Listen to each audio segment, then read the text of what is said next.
Good morning, everybody.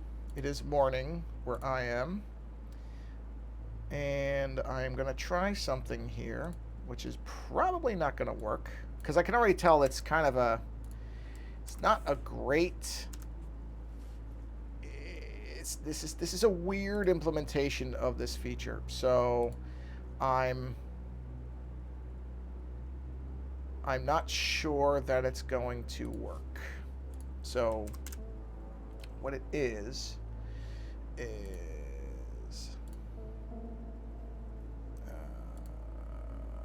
on a minute. This is the problem with the mythology of multitasking. Multitasking, assuming that you can do multiple things well at once, which maybe some people can. I'm sure there are those people. I'm not one of them. So I'm trying to reply. Somebody said something to me. So I don't want to be one of those people who... Where is the thumbs up? There it is. Thumbs up. Got it. Thank you. Post. Okay. Let me erase this old one. Oh, I already... Really? Wow. I didn't even remember posting that. Holy crap. Okay. So let's post that there. All right. So Twitch has this thing that is called Guest Star. And it sounds easy enough when you read about it. The idea is that doing a stream like this, I can have people come on and talk. And I thought, oh, okay, that's great. So it sounds very easy to do. So I tried it because you have to install Chrome, which I don't like because I don't like Chrome. But I was like, oh, well, you know what, whatever. I'll bear with it. And it said that it claimed to work, according to this. I'm actually going to look at the FAQ right now, because this is fun to do on the stream. Let's take a look. You can't see it, but I'm looking at it in the background, because I don't feel like sharing 8 things. Or not sharing, but having to load in a bunch of things. I have my setup, so I don't want to screw with it. So it says here, requirements. OBS broadcasting software. Okay. Oh, really? It requires OBS? That's interesting. They changed that. This did not require OBS before. They said that it worked with the Twitch streaming software. They've altered this because the only reason I was going to try it was because even though it says guest star this doesn't make any sense. So in the actual Twitch beta software, there is something that says guest star. And it's right here. I've got it. Where it says start guest star. Safely bring guests onto your stream. Now, when I hit that, it launches Chrome, which I knew it was going to, because that is the way it works, which sucks. Don't get me wrong, but that's how it works. So the thing I'm fascinated by is, I guess is it going to have 2 concurrent streams? There's no way that's going to work smoothly. I mean, if my processor already gets hit with 100% just doing one stream, there's no way that simultaneous streams is going to work.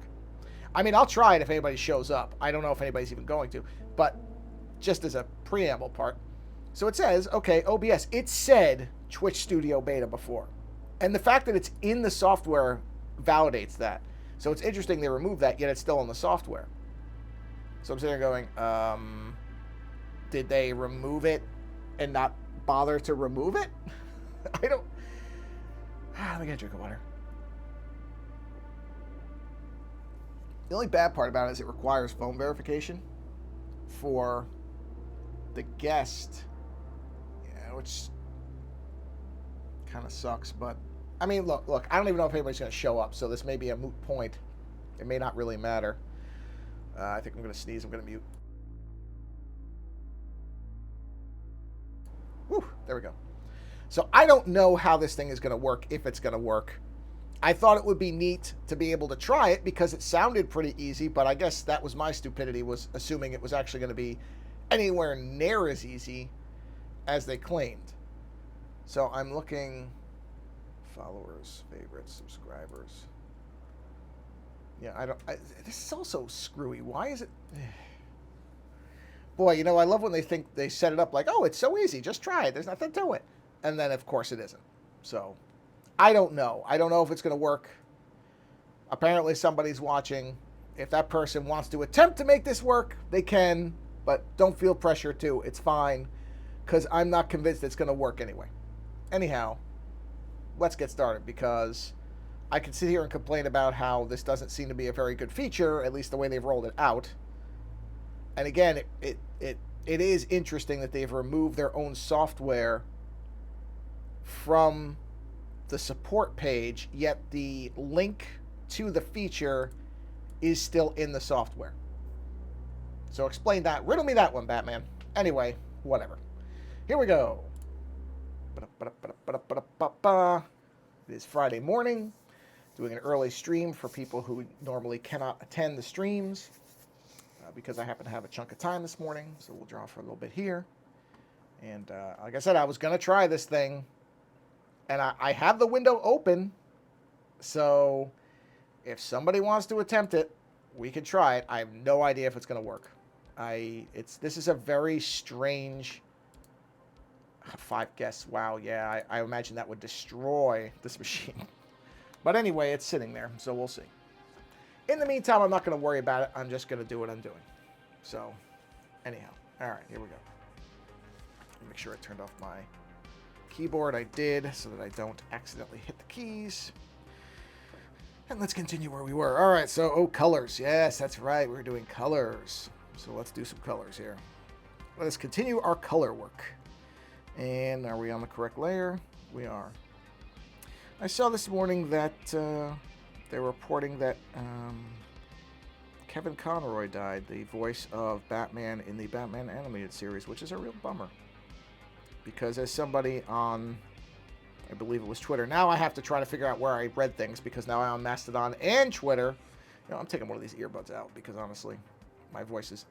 Oh, whoa, no, don't start music. Jeez. No, I don't... Oh, good grief. Sorry, I'm trying to... Stop. There we go. You know, gesture controls are all nice, except when they do things when you don't want them to. Anyway. So I don't know whether I read that on Twitter or Mastodon. I'm pretty sure it was Twitter. Because Twitter, I still haven't really... I have not followed nearly the amount of people on Mastodon that I have on Twitter, so I still am going to Twitter for most of my, news. Twitter is such a conundrum. It really is, because people are really just not happy over there, and yet, and this is the paradox. Ooh, big word. The paradox, or the paradoxical conundrum. Oh, 2 words. The paradoxical conundrum, I believe I'm using these words properly too, of Twitter is that it is simultaneously utterly disposable and extraordinarily vital. That's certainly my experience with it. I mean, on the one hand, if I didn't log into Twitter for a week, I really wouldn't care. But at the same time, there's a lot of stuff that I don't know that I would find out or be exposed to the same way without it. So it's such a strange platform in that way. That's why I just hate what's going on with it, because I don't know if it's going to survive what's happening. And that sucks. But anyway, Kevin Conroy, the voice of Batman for Batman the Animated Series, which many people correctly identify as the best implementation of Batman that has ever been, apparently has passed away. Passed away. I say that. He died. Passed away. He died, apparently at 76. There's been a bunch of people lately who've been dying in their 70s, which I sit there and go, oh man, that means I'm past the halfway point of my life. If that's what we're looking at for a lot of people dying, then yeah, I'm past the halfway point. I mean, I knew I was at least at the halfway point. I don't expect to live to be 100. I just don't. My genetics and hereditary deck of cards don't really suggest that that's going to be a possibility. My wife's different. My wife will probably live to be, based on how old her grandparents are and their health, right up until the very end, she's going to do all right. Me? No, not so much. And add to that I'm not exactly, Jack LaLanne to begin with. There's a reference that only certain people will get, because you have to be young enough to understand what that means. But, oh wait, do I need to insert a line there? No. I'm going to use that whole... I'm using that whole block, huh? That's an interesting decision. You know what? I'm making an executive secondary decision on my original decision. I don't like how much of that blue there's going to be there. So let's switch to perfect black. That's what I'm just calling it. Let's go to our smallest layer. Or fabric. Fabric folds. Fabric folds. Fancy. Oh, I hear a bird tweeting behind me. It's always nice. I like hearing birds. I don't mind birds. Some people really hate birds. Some coworker of mine, who's now retired, hated birds. He hated birds. I don't, you know, it's not like I sit there and hold my arm out with seed on it like they're going to land on me in a Disney film or something. But I don't hate, I mean, I really don't know why, but that guy hated birds. He really did. I mean, if he could shoot every bird he saw with eye lasers, there would have been a lot of dead birds around us. Speaking of that guy, funny story. And if you're in Discord and follow me at all or look at my posts at all, you'll have seen some part of this. This guy's email account got hacked yesterday. And whoever hacked it tried to scam me into buying $300 worth of Apple gift cards. And the thing is, you know, and I could have just immediately... the first email that came in, I actually didn't pick up on it. Because the phrasing, you know, it was short and brief the way this guy normally... So this person obviously did look at the way that this individual crafted his emails and mimicked somewhat his conversational manner in email. So he wasn't a complete idiot. I mean, the scammer, I mean, knew enough to say, okay, I don't want to just come off as a different person in the way that I make the emails sound. So that part he did intelligently. Ooh, no, I don't like that. Even though you're not going to see much of this, I still like to have a nice sweep to the lines. There we go. So at first, when I got the email, because email was just very, there was nothing really that you would pick up on immediately. It was just, hey, just checking in, seeing how you're doing, which is generally what this guy does. Every so often I hear from him, you know, and he'll tell me about where he's traveling or whatever, and he's just saying hi. But it's not like we write 15-paragraph emails. You know, it's more of a, hey, how you doing? Hope everything's all right. Hope your, you know, wife and kids are doing okay. Not me, but his. That type of thing. And so the email starts off as just like, hey, just checking in. You know what? If you have a chance, can you do me a favor? And then even that isn't all that unusual because I know he travels a lot. So once in a while there's something where he'll ask me something because maybe his reception or whatever is spotty where he is. So I didn't even take that to mean anything. I went, oh, yeah, sure. I said, yeah, no problem. I'm doing good. What do you need? And then he came back with, well, not he, this person that was impersonating him came back with, oh, you know, I'm stuck in this remote town where I don't have internet access and I forgot to get a birthday gift for this woman. So I wanted to get her some, wait, what did I just do? Hold on, I screwed myself up somehow. Oh, because I know what I did. I did that wrong. What I meant to do was put a, yeah, I know exactly what I did. Actually, that part might be okay. Hold on. Before I tell the rest of this story, let me just pay attention to what I'm doing. So if that fold goes there, okay, so I have to put another black line. I got it. I lost myself for a minute because I was thinking about this, what is, I think, this funny story. This is very entertaining for me. I'll say this. It was an entertaining way to spend part of my Thursday in between meetings and stuff at work. So you know, the thing about, oh, I don't have internet access and I need to buy a birthday gift. Now, as soon, you know, I need to get some Apple gift cards. And right away, okay, warning lights go off right there. That this person is asking, because don't get me wrong, I would certainly do this favor, but it was just the abruptness of it was strange. And then the other thing was Apple gift cards was capitalized, all in caps, which that's not something this person normally does with all the caps thing. That immediately I went, And so I have a secondary way of talking to this person. So what I immediately did was in the background, I didn't let the individual who was emailing me know, obviously, but I just in the background, I sent a message to this person. I said, hey, you're not actually asking me to buy an Apple gift card, are you? Because if you're not, somebody's got a hold of one of your accounts, which is exactly what happened. Somebody broke into his account, which is probably because he didn't use a very good password. I know this person, and I'm going to suspect that he doesn't exactly use a very good password. So he immediately came back and said, "Oh crap, my account's been hacked." And I went, "Okay, that's what I thought. Just checking, because I don't mind doing that favor. I really don't. It's if I knew it was him, I would not be worried about doing it at all. But I'm certainly not going to just take somebody's random word for it without doing. Anytime you got to lay out cash, unless you're talking to the person directly and you know it's that person, you better check. Is all I'm saying. That's just a basic approach.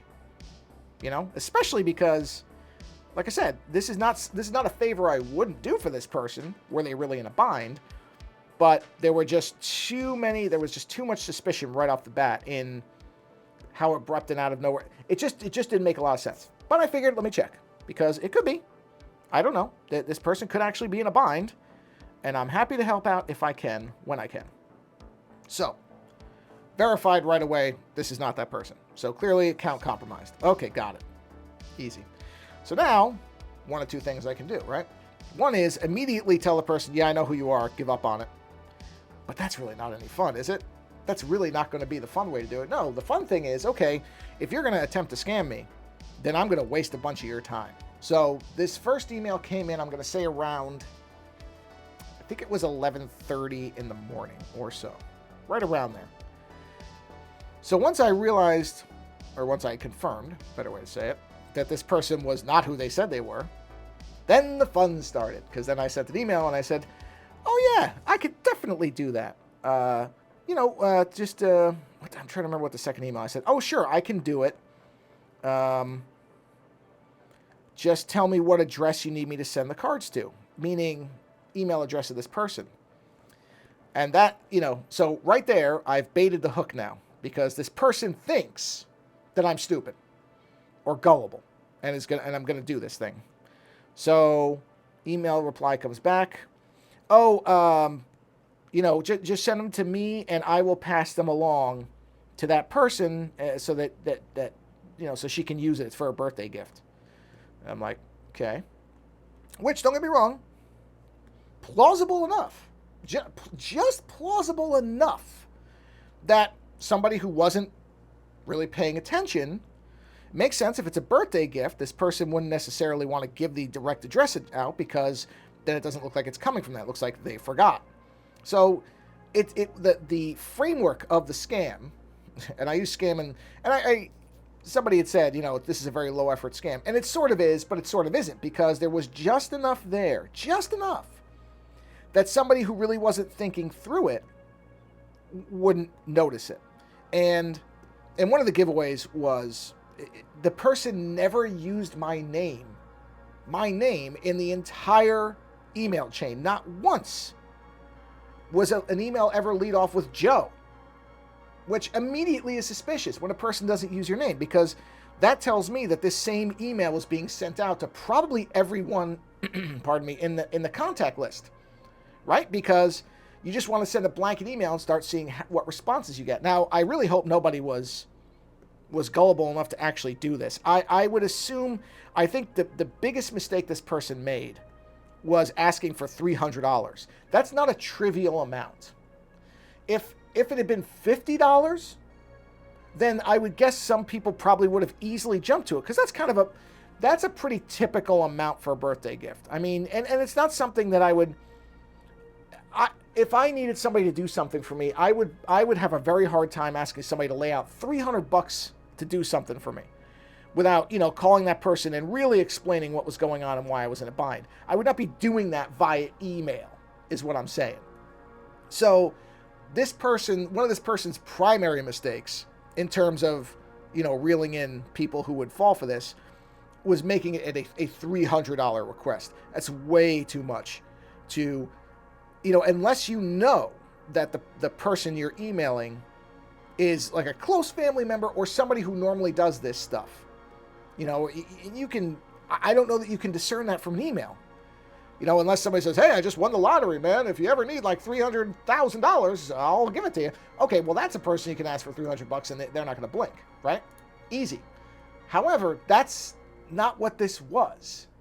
So there's lots of parts of this where you sit there and go, this person that was doing the scam was not very smart. So yeah, $300. Anybody with any sense of the world is going to stop at that and go, wait a second, that's a lot of money.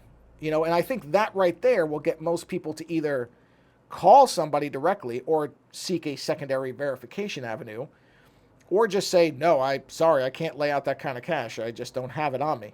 Which is probably what, honestly, I probably would have had to really think about it, because that'd be a lot of money to lay out. So, like I said, that was one of the primary problems. If it would have been $50 and this person had been greedy, they probably could have hooked a bunch of people. Because a lot of people, $50 it's a significant amount of money, but for most people, depending on, and this is another thing too, is some people probably be like, why is he asking me to do this? Because he knows I don't have that kind of money. $50 is kind of a middle ground for most people, where it's like, okay, it's, you know, you are doing someone a favor. It's not an insignificant amount of money. $300 it's a big layout. So yeah, I think that right there probably stopped most people from falling for this, I would guess. You know, because again, I'm assuming that this person just torpedoed a mass email to everyone in the contact list, and most of those people are, and the grammar too was strange, because at one point I said, who do I send it to? And I remember the response was, oh, just send it to me because it's for a birthday thing. And, you know, I just need you to take a picture of the back of the cards and send me the PIN numbers. Which, come on. I mean, come on. But, again, going along with it, I said, oh, okay, no problem. I said, oh, and then I started making stuff up, because then I was kind of curious at how technically savvy this person was. Because I figured, okay, this may be somebody who knows something about technology and will pick up the fact that I'm obviously aware of what's going on, or they're not. This is somebody who just lucked into this or ran some kind of script or whatever. So I said, okay, I can do that. I said, do me a favor. And I mean, the way I've used this, again, it should be a tip-off to anybody who knows anything. I said, just do me a favor and send me your PGP key so that I can securely message you these photos. Now, admittedly, I don't know everything about PGP, but I'm pretty sure it's not used for securely sending photos specifically. It's more of an email authentication structure. Now, maybe it is. Maybe you can use it for photos, in which case I accidentally actually said something correct. It's possible. I can't tell you I didn't, but I don't think that's how PGP works. I don't think PGP is generally used. I mean, I know the bare minimum on PGP. I know what it does in terms of email, but I'm not aware of people using it for doing photo transfers. But let's say I did, because either way, it was the right thing to do, because if in fact I was using it correctly, it would be a red flag to the scammer that I knew something about technology and security. So maybe at that point, if this person had any brains, scammer I mean, they would have just stopped there and said, uh-oh, this person's on to me. I'm going to get out now, because they clearly have an idea that this might be a scam. Or if they didn't know anything, they would reveal that in their response. So, response came back to my PGP request. I don't have my PGP key on me, so can you just email it to me? I actually just repeated the same thing about, I'll just need you to take a picture of the back of the cards and send it to me. Okay. So right away now I'm like, okay, yeah, this I already knew it, but this is just double confirmation that either this person is not that bright, or they think I am tremendously stupid. But so I said, oh, okay, no problem. What did I say next to that? I said, oh, then I started making things up that were even stupider. I said, oh, but I'm sure that you have your UbiGen app running, because you always gave me such a hard time for not having mine running. So I'm sure you can give me that code so that I can securely upload it to your Box account. Now, number one, there is no UbiGen that I know of that's a legitimate app. I'm basing that off of the YubiKey and a authentication app, and I just smushed them together. Because again, at this point, I'm just trying to see if this person knows anything. Because again, I'm essentially telegraphing that I know they're full of it. So if this was a person with any technical knowledge, they would pick up on that, you would think, and go, oh, okay, forget it. This person knows. But instead I get back, oh, I don't have access to my phone. I only have access to my email on my desktop. And I went, oh God, okay. So then at that point I went, all right, well, let me make it now, because if I keep doing this back and forth, at a point it will be too much effort and this person will give up, and I don't want them to get off that easy. So I said, okay, no problem. I said, I'm going to go and get the cards. I'll let you know when I get back. Because on that last email, this was to me a signal. On that last email where they said they didn't have the app, he said, can you tell me if you can get this done for me? And I thought, okay, that's somebody who's just trying to find out if this is going to be too much hassle. So I said, yeah, no worry about it. I'm going to head to the store right now. I'll let you know when I get back. Right? And then I just stopped talking to this person for about 30 minutes because I figured, okay, I got to make it long enough where they think that it's reasonable that I went to the store, but not just that I disappeared. So I waited about 30 minutes. Came back, sent the email and said, hey, I got the cards, but I dropped my phone when I was going to pay for them, and I can't get the screen to power up, so I can't take a picture. I said, can you give me a fax number where you are that I can send these to? And got the reply back. There's no fax machine in the town that I'm in because it's too remote. Okay. So I said, I mean, this is just delightful because, now, see, this was, I think, the smart thing that I did was by saying that I'd gotten the cards. Now this person can't take the chance, or at least this is my thinking, is, okay, on the off chance that I actually did get the cards, now this person has to stick with it just to see if he's going to get the codes out of me, right?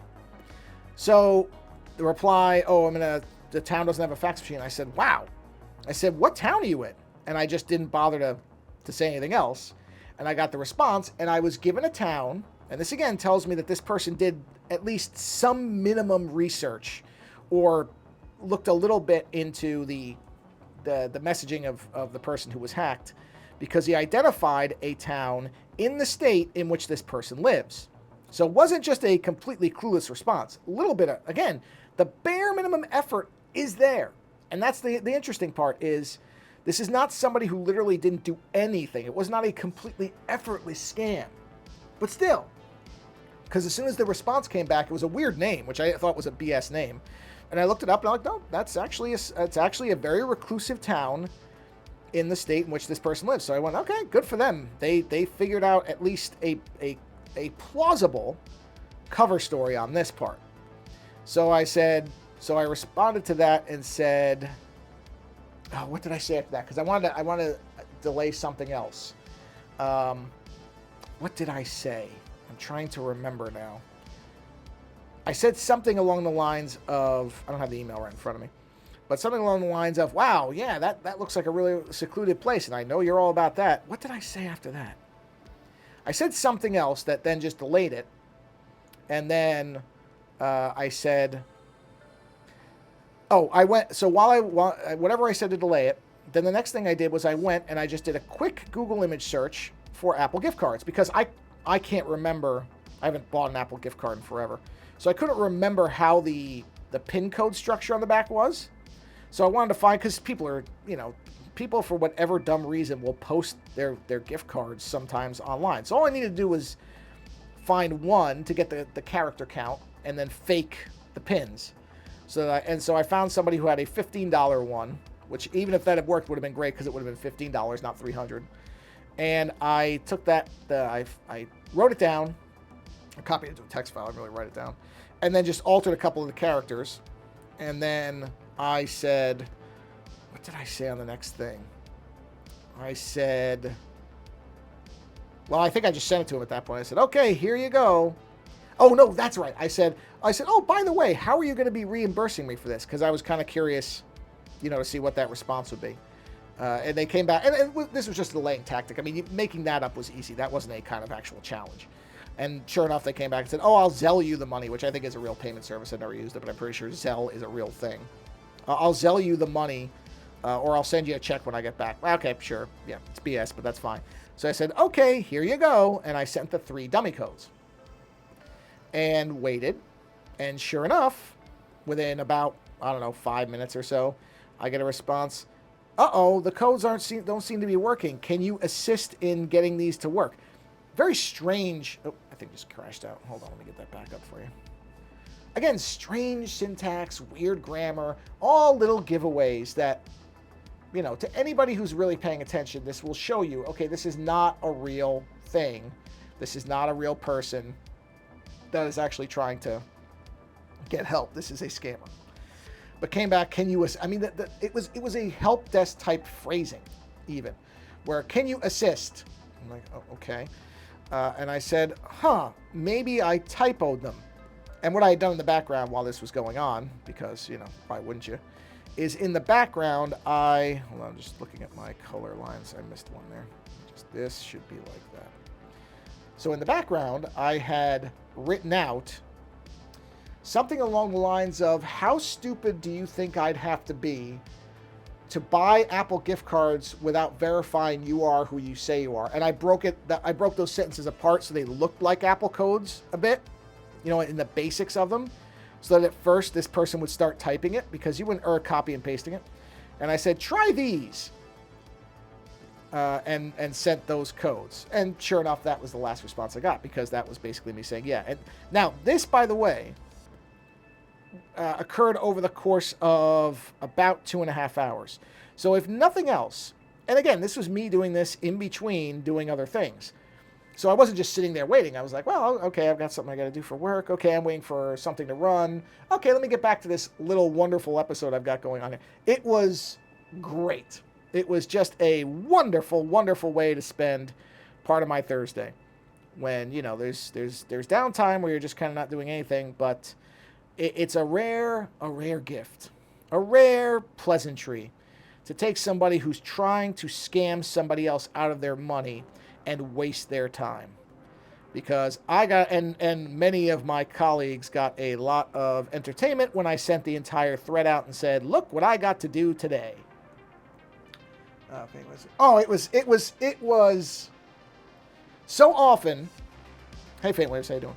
So often, the issue with this stuff is that these scammers end up getting free money, and they're next to impossible to ever catch. You're never going to catch these people.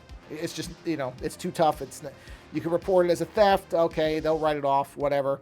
But you're not, you know, these people almost never actually face, unless they're doing stuff at a federal level, they're never going to face anything. They're going to get away with it. They'll hook 2 or 3 people, which if this is a $300 scam is almost $1,000.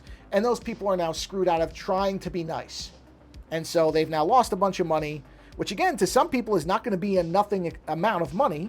In fact, to most people, $300 is not a nothing amount of money. And they're not going to be able to do anything about it. They're not going to be able to find these people. They're not going to get that money back. Well, they might get it back if it's off a credit card. They could probably report it as a thing. But still, these people are going to make money preying on other people's kindness. And normally they get away with it. Happens every day. You hear about stories about this all the time. I generally, at least once or twice a month, get a call from my mother who gets one of these emails, and she's asking me if it's real or a scam. If I wasn't there to tell her it's not real, she'd probably fall for some of these, because a lot of them are actually well constructed, or at least appear to be. So to be able to know that this person sat there and really thought for a while, probably, that they were going to make some cash, and then at the end to just be able to like, nah, you've wasted a bunch of time on me. I'm not that stupid. Yeah, it's one of those things you don't often get to do, but it's nice when you can. It's just a nice way to spend your Thursday. So yes, that. I don't often have something like that. Usually the stuff I get is the typical spam stuff that we all get, you know, just the garbage emails that if you even click on it, you're taking a risk. So you can't really do stuff like this. But these emails were all, what I did was made it into plain text, so I knew there was no concern over any type of embedded anything. There was really no, and because it was a live person, this wasn't a click on a link to, you know, if they'd sent a thing saying, oh, I need you to buy an Apple gift card, here, use this link to do it, well, of course I wouldn't have done it. I had somebody reach out to me with a sextortion. Sextortion, oh, that's a great word. Scam over email, seeing they have bows. Wow, yeah, you know what? That's the thing that really is that's bothersome about it is, it's one of those things where there's kind of the classic idea that you can, if there's somebody you want to screw with, all you have to do is leave a note in their mailbox of their car saying something about, I know what you did, or, something like that. And a lot of people, even if it's something minor, will not have any idea what it is, and it'll wreck them for a while, even if they know they didn't do anything wrong, or, because everyone's judgment of what something they've done wrong, of course, is highly different. So somebody jaywalking could think that that's a terrible sin for some reason and be, racked with guilt about it. I wouldn't be, but they could be. But that's great. Yeah. But like you said, that's the bad part is, that there are people who will fall for this stuff. And that's why I thought, okay, I'm going to waste this person's time. I want this person to have a little bit of the taste of, at the very least, the frustration of, oh, this one didn't pan out. Now, I don't know. For all I know, me doing that was offset by 3 other people sending all these codes and this person making out with a bunch of people's money, which sucks to think about, but it's possible. I can't say it isn't. But I hope not. So it was, if nothing else, it was kind of interesting to try to gauge what that person's technical expertise was. Because again, once somebody starts saying things like UB and PGP, anybody with any actual technical knowledge would probably have the idea that, this is a person who actually knows something. May not be exactly, a security wizard by any stretch, but certainly isn't a dummy, and I'm going to have to be... Just realized I got to erase a little part of that. It's bleeding a little bit for me. There we go. But not a person that's going to be easily scammed. And then, once it got to a certain point, that same type of person who recognized that I wasn't somebody who was just going to fall for this would have probably given up. And at one point, one of my colleagues who I was talking to, because I was kind of keeping her in the play-by-play on this, along with several other people. I was kind of live posting all the stuff that was happening in several different places. And she said, well, he has to be on to you, right? And I said, I don't know, because that was early on. This, I said maybe, but if they are, that's why I was very clear on baiting the hook early to say, well, I'll do it. I don't want you to think I'm not going to do it. I just want to, make sure I'm sending it in a way that makes sure you get it. Oh yeah, and at one point I had said something like, with the PGP thing, or no, with the UB app thing, when I said the UBGen app, which I'm pretty sure that doesn't exist. When I said the UBGen app, I said, I don't want to take a risk of, what did I say? I want to make sure I send, this is an amount of money I want to make sure I send securely, right? Ha ha ha. So I even made it sound like the reason I was doing it was to make sure that somebody couldn't intercept it. It's just ridiculous. So yeah, it was a good time. It was a good time. And I probably could have kept this person going longer, but there was a point where I'm like, all right, screw it. It was fun for a while, but I wanted to ensure, the one thing I wanted to do was make sure I got that last email off that basically said, hey, I'm not an idiot, and hope you enjoyed me wasting your time. I didn't want the scammer to stop it from their end, because then I don't get kind of that final dig of the knife in. So that was the other reason where I'm like, okay, I could probably keep this going for 4 or 5 hours, but you would assume that this person would give up, that they would at some point be like, okay, this is not worth the $300 now, or that they'd gotten enough out of other people that they just didn't care anymore. So, like I said, Thursdays are usually kind of just days that exist. Once in a while, you get a fun one. So this was a fun Thursday, because I got to, I missed a little thing there. I got to put a line in there. Doesn't make sense there would not be a line there. So let's get that line in. It was a good time. So let's just do that. There we go. Very easy. Let's jump back to our purple layer. Get that color back. Fill that in. Okay, are we missing any purples? Is that? It is. So I got to do that one. I got to do this one. Let's do the ones with the small pen first. So yes, that was quite enjoyable. How did I get from... I'm only the color scheme. El Huervo. No, I haven't. Let me, Oh, well, Hotline Miami, then I've heard his music because I had the soundtracks for the Hotline Miami games. So I would have no doubt heard the music, but I don't know Hold on, I'm going to spell that right. El Huervo. Huervo, isn't that Huervos? Is that eggs? The egg? Huervos Rancheros is something eggs, isn't it? I don't... Oh, wow. Oh! Is that the guy who did the cover? Of Hotline... It looks like he did some of the... Highly recommend him.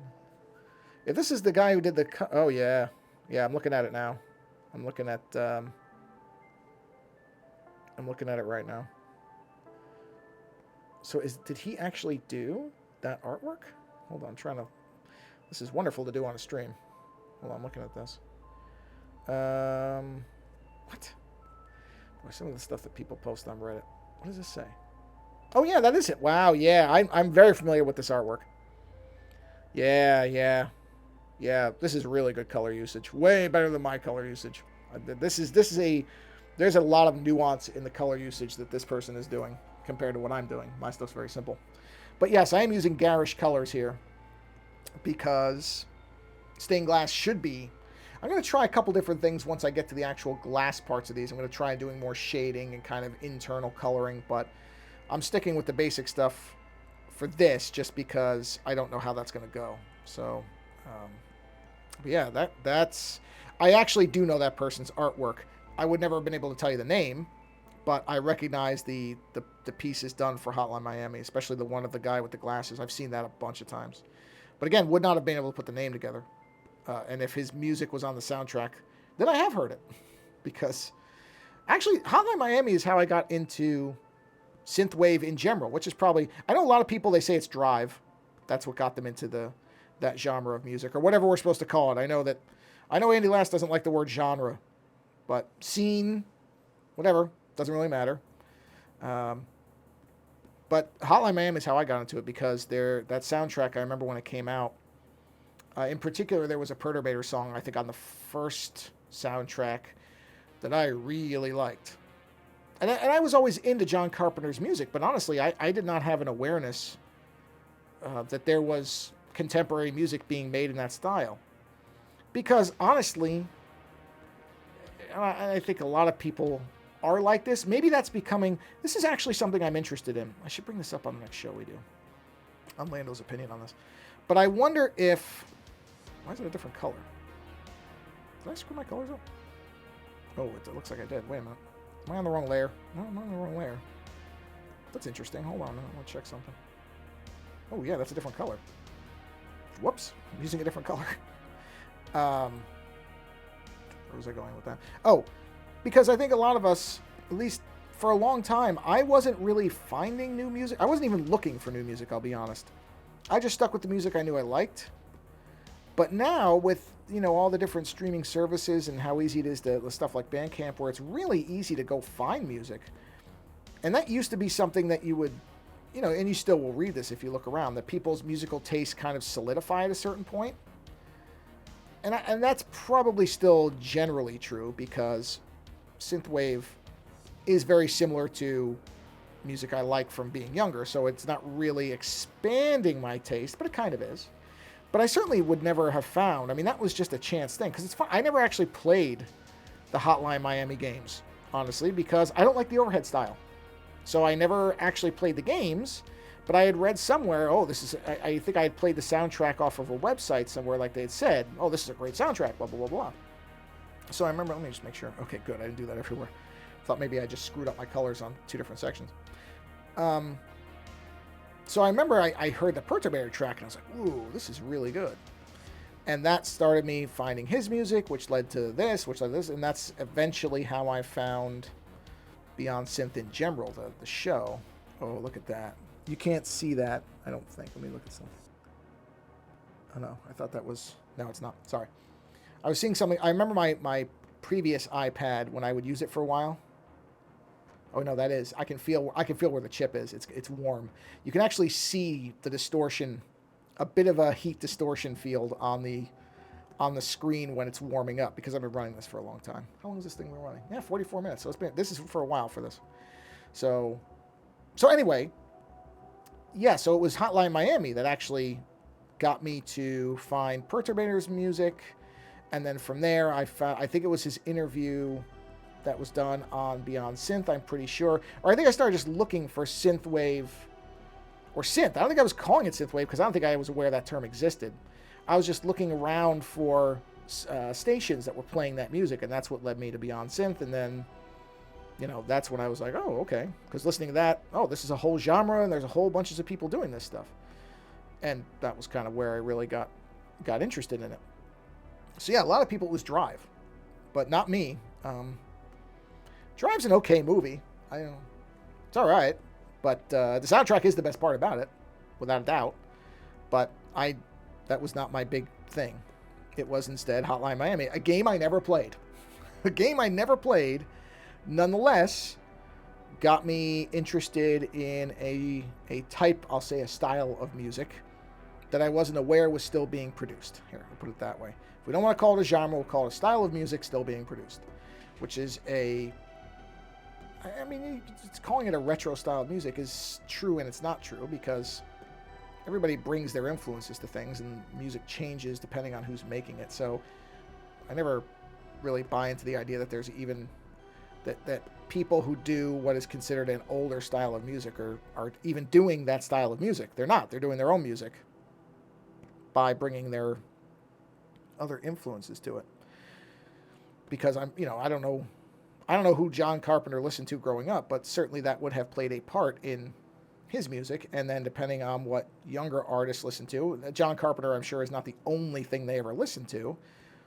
And so there as well, they'll bring whatever musical experiences they had to whatever they make, even if it is in many ways reminiscent of an older style of music. It doesn't mean it is.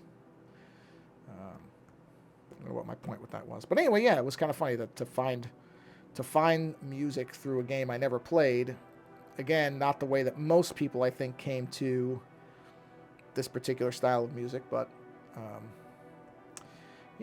Drive was okay. But to discover a whole range of contemporary music, I have to, that doesn't look right to me. I gotta cut that. Here we go. Based on a game that I never actually even played. Whoa, I hit the wrong thing. This to me amusing. Okay, let me jump to. So yeah, I will go look at more of that stuff, because I do remember very distinctly seeing that artwork of the guy with the glasses, the long-haired guy with the glasses, and really liking it because the color work is outstanding. I mean, it's very nice of you to say that this is reminiscent of it, because I'm not good with color. Not good with color the way I want to be good with color. I can't do subtle colors. I just can't do it. I don't have the eye for it. And I know that's not necessarily a bad thing. Oh, okay, well, people do bright colors. Yeah, they do, but I always would love to be better with color. I see people do stuff with color. Oh my God, that's the wrong brush. Yeah, let me just splotch that everywhere. And I see it, and I'm always really impressed. And it's not even that it's that complicated. It's just that somehow these people can see color in a way that I can't. I just can't see it. And I've tried. I mean, I can replicate it when I see it, but I can't generate it. And I don't like the idea of just copying. I could go and I could look at somebody and say, I'm going to mimic that style completely. But I don't want to do that. That to me, there's no growth there. Which isn't to say that I don't ever emulate things. I do. But within a different context. Or at least I try to. Just going out there and blanket copying the way somebody does. Yeah, I'm not so much into that. Otherwise, you end up... Well, I'm not going to name the artist. There's an artist whose work perpetually angers me when I see it because it's so clearly ripping off a more famous artist from the 80s, except that it's pop culture versions. But it's not... I've said this before, and I don't want to get into an angry rant about it, but you have to do more than just use a different subject. For me. It's not enough to just make the subject different. It's kind of that Andy Warhol thing, which I've never liked the Andy Warhol thing either, where it's like, oh, well, it's a Campbell soup can, but it's in bright colors. That's not the most interesting part of Andy Warhol to me. Andy Warhol's visual art is the least interesting thing about him to me. I think some of his film stuff and some of the art culture he was trying to create and live in, that's far more interesting than colorized soup cans or Marilyn Monroe's face 4 times with different colors. I don't know. That just doesn't. That's low effort to me. It's not really anything to me. And so that's what I mean about I don't dislike Andy Warhol. I just think that part of his art style or art whatever is the least interesting thing. It's just that feels like it's throwaway effort type stuff. And maybe there was a cynical kind of, well, this is what people are going to eat up, so I'm going to make it thing there.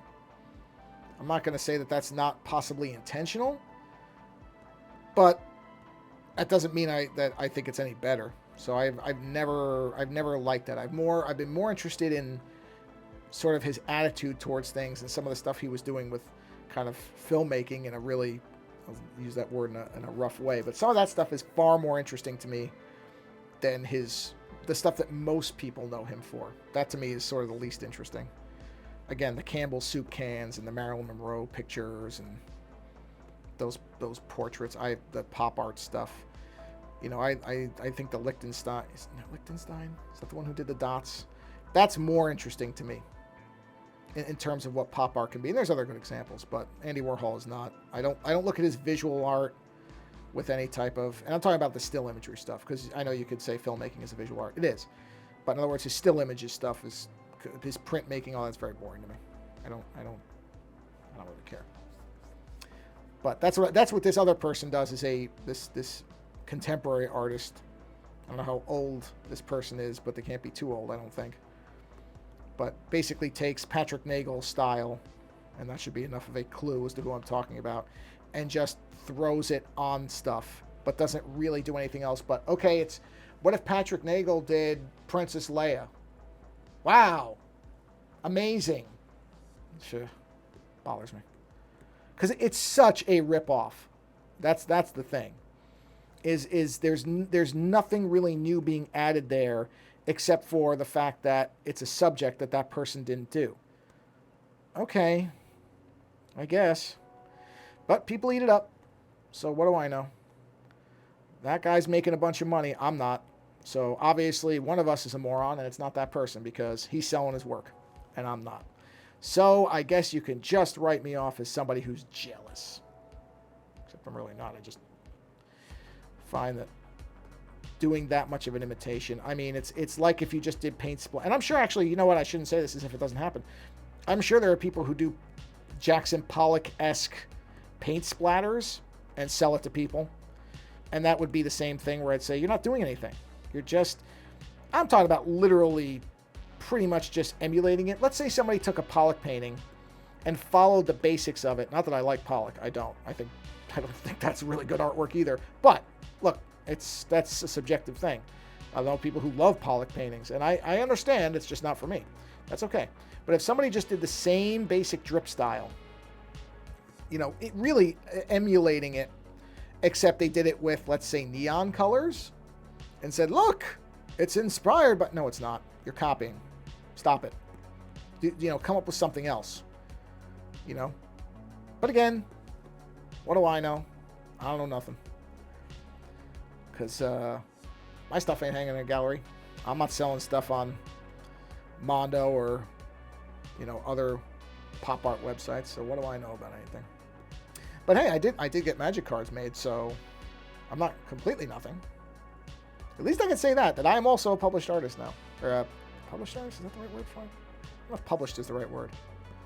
I have professional paid work too. So actually, you know what? Now I can speak with a little tiny bit of authority. We'll see if I don't know. Lando asked me the other night. He's like, "Oh, have you heard anything more from the magic people?" I said no. And honestly, I shouldn't say I don't think I will. I won't be surprised if I never do. I have a feeling that might be a one-off thing. There's so many people vying to do magic stuff. I mean, don't get me wrong. I think I definitely did the work that they wanted within the time frame. I had a good experience with the art director, but that doesn't mean anything. This could literally be the one time they want something like this. And for all I know, they really weren't happy with the end result, but just went with it. I mean, they told me they were, but I actually don't have any way of verifying that. I don't know. I hope so. I would hope that, they were pleased with that it wasn't just them saying that to, say it. So I really do hope they were pleased with the final result, but that doesn't mean it's going to lead to anything else. That's okay too. I've said this before, I really never expected to ever, at this point in my life, did I think I was ever going to be able to say that I had any actual work that you could go out and buy on something? No. I really thought that time was over. I just didn't. I thought, hey, if I was going to be able to do this kind of stuff, it would have happened already. And that's why when I say I don't know if I'll ever get something from Magic again, hey, don't know. Happened once. I did very much tell the art director, said, hey, I had a great experience doing this. If there's anything that it seems like it's a fit for my style, feel free to reach out.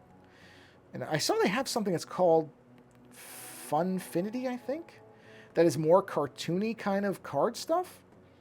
That's something where I would sit there and go, okay, that's actually, because the normal art, the normal Magic stuff really doesn't feel to me like it's a fit for my style, because I don't do that kind of very classic fantasy painterly stuff. So this was a rare case where they were doing a particular type of series, and the stained glass thing, like what I'm doing right here, made sense for that particular series. But the Funfinity stuff, that's something where I think, oh, okay, that's kind of my style, and that would fit more. And I could see myself doing some of that work. So maybe, that's possible. We'll see. I definitely do it if the opportunity comes up. I will absolutely do it, because I did have a really good time with that. I thought that was a really good experience. Which you never know. As I think I've said this before too, I've heard some real horror stories about commissioned work, especially with big companies, but I really can't complain about anything. I thought that the art director was really great. The entire experience, top to bottom. I mean, they even went so far as that there was a point where they wanted to change something, and they paid additional for the changes. And they went, okay, yeah, sure, I'll make it whatever you want it to look like, especially if you're paying me for it, because I probably would have done it. Not that I told them this, or I should, you should never do this, but this is my whole contradiction of what I say. Don't ever work for free, but I probably would have done it if they had said, hey, would you mind changing this? Okay, sure. Because I was just thrilled to be working on the thing. So I probably would have just changed it and not, billed them for it. Because, I was just, and honestly, I really didn't even know the whole time doing it. I was not sure in the end if that work was ever actually going to see the light of day. Because one of them didn't. One piece that I worked on didn't. It didn't end up fitting with the way they wanted that particular character to be depicted. And they were very clear. It wasn't anything that I did wrong. It was some stuff that was changed at the last minute, and there simply was not enough time to be able to make it work. I would have had to revamp it so significantly that there's no way I would have been able to do it in time. And that was okay. So one of the 4 that I did didn't ever make it to anything. And when I saw the final version, it definitely was not going to make sense for that. So I looked at it and I went, yeah, that's what I did would not fit with where that character ended up being in terms of visual design. It just would not have. And that was fine. I still got paid for it, so I really can't complain. Still got paid for it. The reason I've got the iPad that I'm using to do this stream is because of the money that I got, partially at least, out of doing those Magic cards. So I'm not going to complain, because I do everything on this thing now. So I am not going to... And like I said, I felt like it was still a very positive, collaborative experience. I had a good time doing it. So there really is nothing I can legitimately complain about. And even the piece that didn't get used, to be honest, it wasn't my favorite thing anyway. I not that it was bad, but it didn't have... And maybe this was actually what happened. Maybe they were just giving me a soft landing on this. But it didn't feel like, to me... It didn't have a lot of visual excitement. Well, I actually don't think it was a complete BS job on that, because looking at the final artwork, it that they went with, there were clearly some changes to how that character was supposed to look. So mine would not have really made sense along with the other artwork that they were commissioning, because mine was not the only one. It was the same character appeared in a couple of different forms. So I get why they went a different way. But honestly, it's not like I had a lot of attachment to that image anyway, because I just didn't feel like it was, again, didn't feel that visually exciting the way it ended up based on the brief that I was given.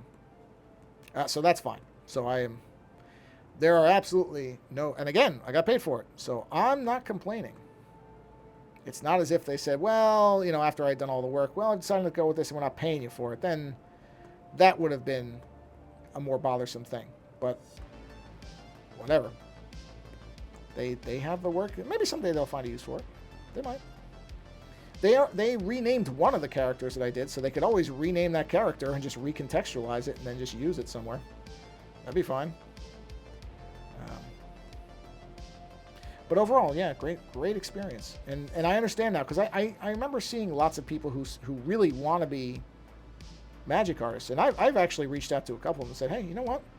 Put all your stuff on some kind of portfolio where they can see it, because that's how they found me. You can definitely do it. It can be done. It's not something where you have to know somebody who knows somebody who knows somebody. They found me completely randomly. So it absolutely can be done. You can do it.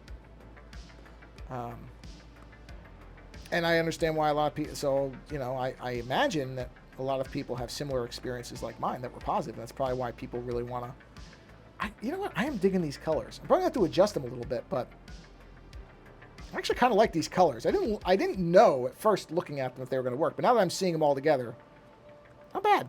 It's not bad. I know I'm going to have to adjust those skin tones. Those skin tones ain't staying like that. I already know that.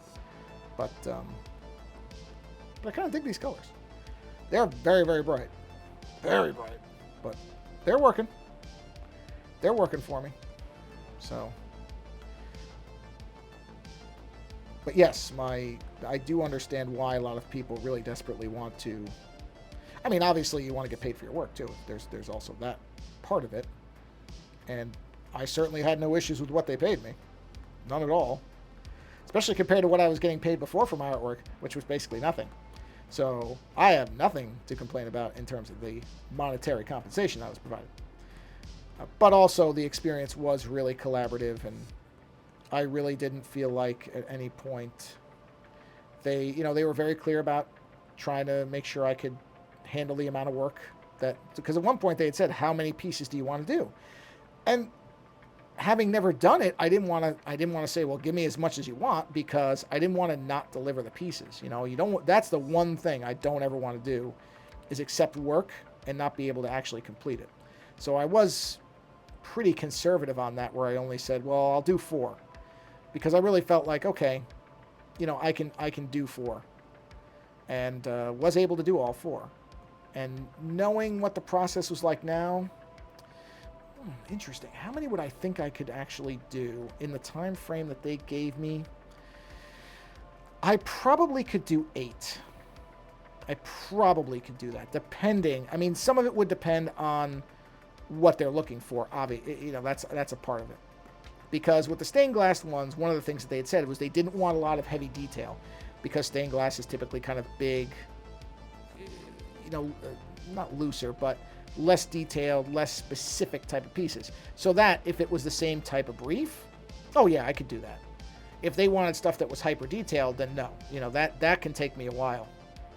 And I know that. So I wouldn't even propose to do it if it was going to be something where they wanted a hyper detailed image. No, I wouldn't even bother. Because I would not be able to complete it, and I don't want to be somebody that is not reliable in terms of, okay, we asked you to do this in this time frame and you couldn't do it.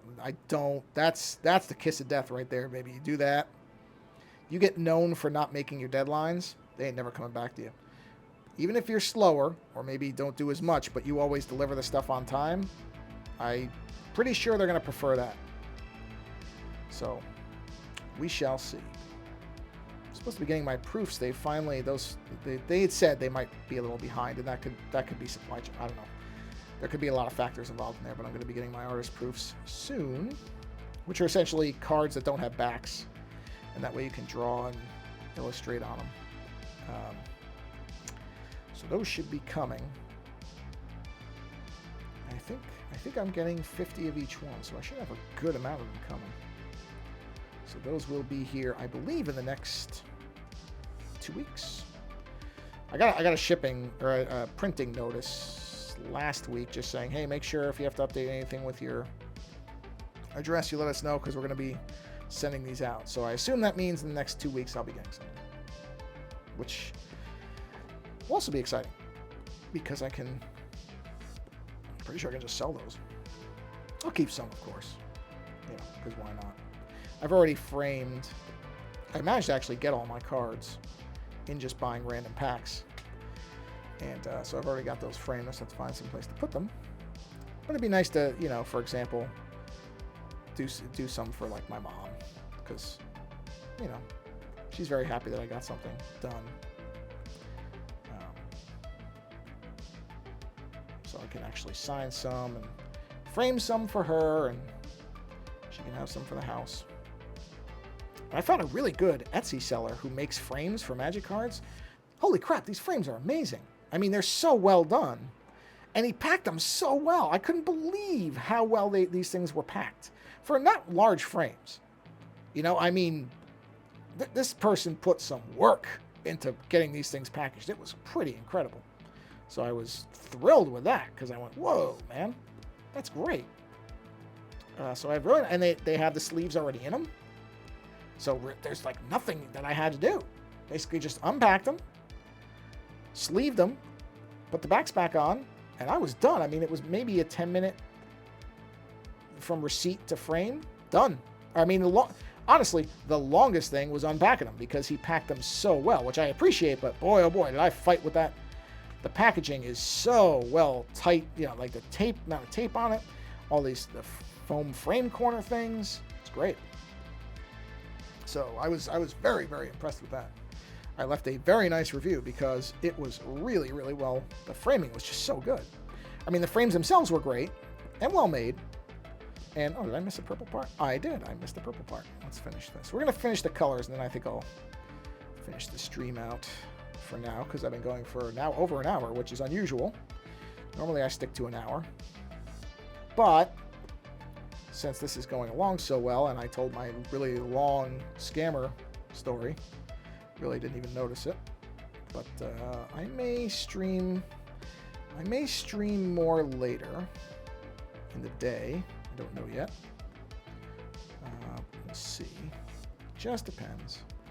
But at least I'll have the robe colors done, so we'll be in a good place to figure some other color stuff out. We'll see. But no, this is progressing along well. It's getting there. It's getting there. Oh, I should switch to the paint thing. What am I doing? It's taking forever doing it this way. There we go. Big blobby paintbrush. Yes, indeed. There we go. Okay.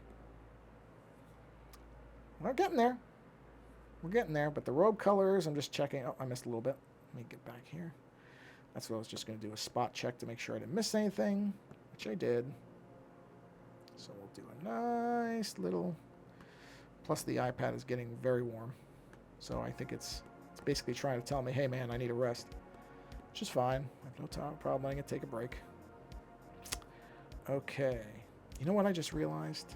There should not be purple down here.